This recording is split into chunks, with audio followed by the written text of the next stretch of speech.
How to add a clock widget on the home screen of your Tecno Spark phone or even the Infinix Hot smartphone. So before we do any of this here, some of us may not have this app, and it is basically the Google Clock app. Okay, so basically just type in the Google Clock and you're gonna go ahead and install this one here. It's free, and that's how you would get access to these widgets that I'm about to show you.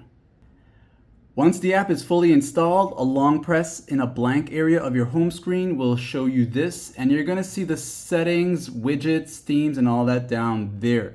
Just look for the widgets one here, and when you tap on it one time, it'll take you to this here, and you'll see a list of all these widget settings. One of them would be the clock. When you select it, it'll take you here, and you can just browse through any style that you want. You also got a digital type here, and this would be the clock type. So press add, it's gonna show you this here, and this is the one that I had early in the video, as you saw.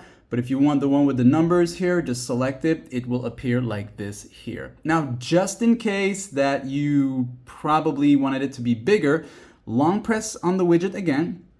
You'll see the resize option here, and you can expand the size of this widget, making it really, really big as possible. And you're gonna have yourself something like this here, like and sub. Also, if you wanna remove it, just long press it and you'll get the remove option, like and sub.